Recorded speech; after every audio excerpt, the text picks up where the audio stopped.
मित्रांनो सर्वांना नमस्कार, गुड मॉर्निंग, जय शिवराय आणि जय भीम. बघा, काल महाविकास आघाडीची बैठक झाली, त्यामध्ये वंचितला प्रवेश मिळाला असं संजय राऊत सांगतात. आम्ही पत्र पाठवलेलं आहे आणि वंचितला आम्ही आमच्या सोबत घेतलेलं आहे, पण यावरून वंचितकडनं कुठलीही प्रतिक्रिया अद्याप पोहोचली नाही. ठीक आहे.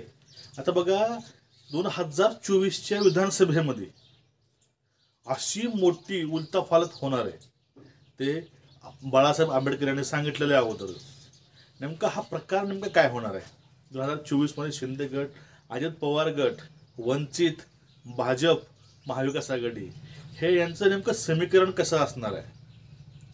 आणि 2024च्या विधानसभेसाठी मराठा समाज, जरांगे पाटील हे पूर्णपणे सहकार्य हे बाळासाहेबाला करणार आहेत, बाळासाहेबासोबत ते उभा टाकणार आहेत. म्हणजे याचा अर्थ 2024 हे वंचितसाठी एक सुवर्ण वर्ष आहे असं आपलं म्हणता येईल. बघा, आता समजून घ्या, एक दिवसापूर्वी बाळासाहेब आंबेडकरांनी एक आपलं वक्तव्य केलेलं आहे. त्यामध्ये त्यांनी सांगितलंय 2024मध्ये हे पक्ष अलग अलग निवडणूक लढवतील. आणि त्यांनी अजूनही त्यामध्ये गोष्ट सांगितली होती, जे एकनाथ शिंदे आहे, एकनाथ शिंदेचं जे सॉफ्ट कॉर्नर बनलेलं आहे मराठा समाजाविषयी, ते अतिशय उच्च प्रतीचं बनलेलं आहे आणि लोकांना सहानुभूती आहे एकनाथ शिंदेसोबत. पूर्वी त्याला ठपका लागला होता, पण तो ठपका त्यांनी आरक्षणाच्या माध्यमातून पुसून काढलेला आहे. मित्रांनो, म्हणजे बारकावे बघून घे, बारकावे काय आहेत ते. हा कारण काय आहे? शिंदेंनी शपथ खाल्ली होती की मी शिवाजी महाराज शपथ घेऊन सांगतो, आपलं जे आरक्षण आहे तुम्हाला मी आरक्षण देईन. आणि त्यांनी ते आपलं शपथ, आपलं वचन त्यांनी खरं करून दाखवलेलं आहे.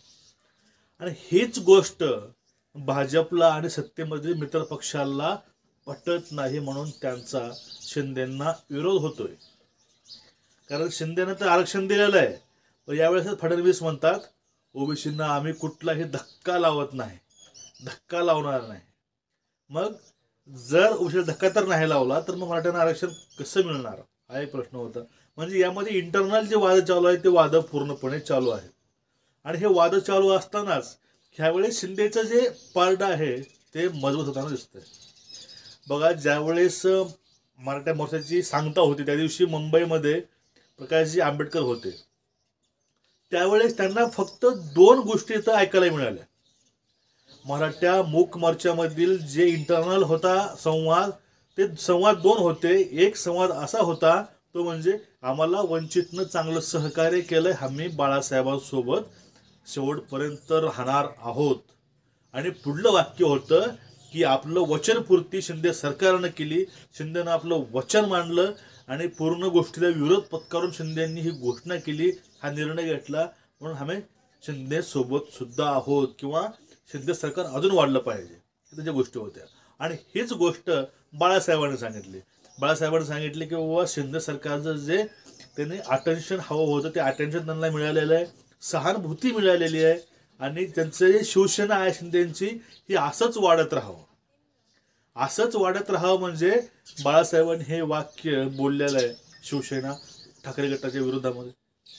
कारण ठाकरे गट, शिंदे गट एकमेकांच्या विरोधामध्ये आहेत, तरीही बाळासाहेबांनी सांगितलं नाही, खरंच शिंदेला मानलं पाहिजे आणि त्याच्या पाठीमागे पूर्ण समाज आहे आणि शिंदेची शिवसेना अशीच वाढली पाहिजे, हे वाक्य बाळासाहेबांनी बोललंय. याचा अर्थ काय? कारण एखादा व्यक्ती कुठलीही गोष्ट हव्यासापोटी, कुठल्या गोष्टीपोटी तो व्यक्ती बोलत नाही. त्या गोष्टी बघतो, लिगल आहे, अनलिगल आहे, नैतिक आहे, अनैतिक आहे, त्या गोष्टी बघून बाळासाहेब बोलतात. याची प्रसिद्धी काळ परत एक वेळ झाली. आता लोकसभा मध्ये जर वंचित आघाडीसोबतही गेली तर भविष्यामध्ये विधानसभेसाठी होणार नाही, हे बाळासाहेबांनी पहिले सांगितलेलं आहे. आम्ही तुमच्यासोबत लोकसभेमध्ये असू, विधानसभेमध्ये आम्ही राहणार नाही, हे बाळासाहेबांचं स्टेटमेंट आहे.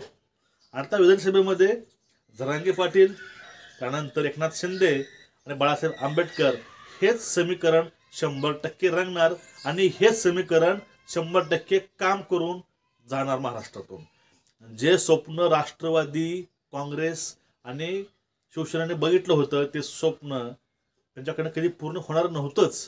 ते स्वप्न बाळासाहेब आंबेडकर जरांगे पाटलांना आणि शिंदे सरकारला घेऊन नक्कीच पूर्ण करतील. सर्वांना प्रश्न पडेल की शिंदे सरकार बाहेर कसं काय येईल. शिंदेनी भाजपसाठी त्यांनी आपला पक्ष फोडून आणला. मग कारण समजून घ्या. शिंदेनी आपले आमदार आणलेही, पण विशेष काय असतो, एक मुद्दा महत्त्वाचा असतो. तो मुद्दा म्हणजे काय, आता आरक्षणाला 100% सपोर्ट हा शिंदेचा आहे.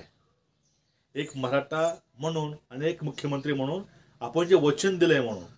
पण याला विरोध प्रत्येक पॉलिटिकल लीडर BJP मधला त्यांना विरोध करत आहे. आणि हा जो विरोधाभास आहे, हा विरोधाभास हा बंडामध्ये परत जाऊ शकतो असं जाणकारांचं म्हणणं आहे. आणि याचा फायदा नक्कीच शिंदेसोबत जरांगे पाटील आणि आंबेडकर यांना नक्कीच होणार आहे. आता विषय होता जरांगे पाटलाचा. जरांगेने सांगितलं होतं की आतापर्यंत मी राजकारणामध्ये येणार नाही.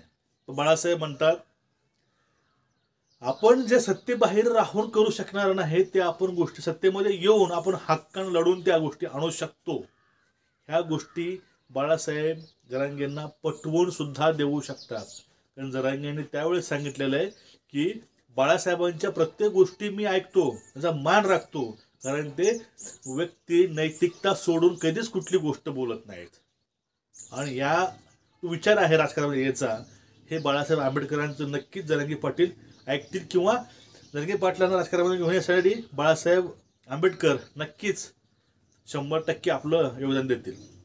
एवढं झालं तर महाराष्ट्रामध्ये 2024 मध्ये जे आता बांडगुळं म्हणतात ना की वंचितचं अस्तित्व काय, 4% मतदान आहे, हे ते, तर त्यावेळेस त्यांना कळून जाईल की बाळासाहेबांची एकतेची पॉवर किती आहे. एकतेची म्हणतो, एकतेची नाही. बघा मित्रांनो, हे एक प्रकार असा आहे. तुम्हाला याविषयी वाटते काय, नक्कीच कमेंट करा. आपले व्हिडिओ तुम्हाला आवडत असतील चॅनलला सबस्क्राईब करा आणि बेल आयकॉन दाबून ठेवा. व्हिडिओ शेअर करा. जय हिंद, जय महाराष्ट्र.